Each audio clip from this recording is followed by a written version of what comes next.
Investigators are working to find more clues after a shooter opened fire at Annunciation Catholic Church in Minneapolis during a mass attended by young students. Police say the shooter, a former student and former member of the parish, fired more than 100 rounds into the pews, killing 2 students and wounding more than a dozen others.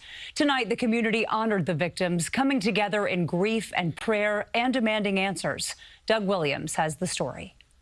Where's the shooter? Where's the shooter? In the nearly 36 hours since the mass shooting at a Catholic school church in Minneapolis, the devastation and terror that it caused and the heroic actions that were taken in the moments after have all come into full view.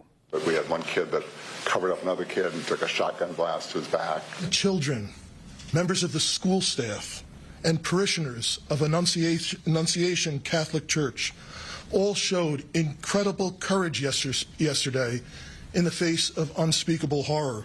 We're also learning more about the investigation. In a briefing Thursday afternoon, Minneapolis Police Chief Brian O'Hara said 116 rifle rounds and 3 shotgun shells were recovered at the church, and 4 search warrants were executed, 1 at the church and 3 at residents believed to be associated with the shooter.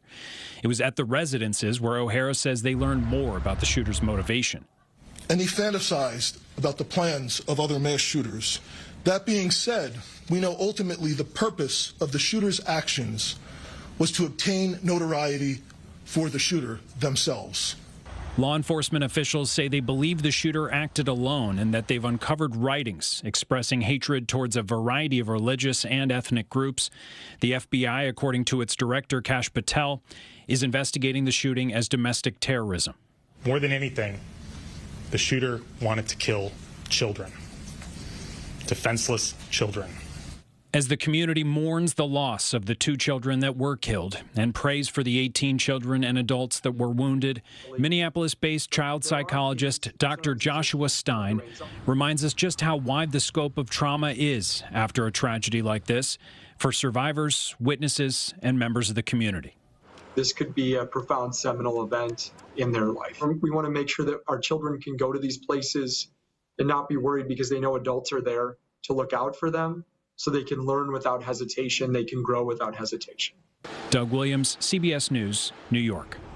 The NYPD is increasing security at houses of worship. The department says that it will deploy additional resources to ensure New Yorkers stay safe. Authorities say this move is out of an abundance of caution, and there is no known threat to the city. And they're also reminding New Yorkers to contact police if they see anything suspicious.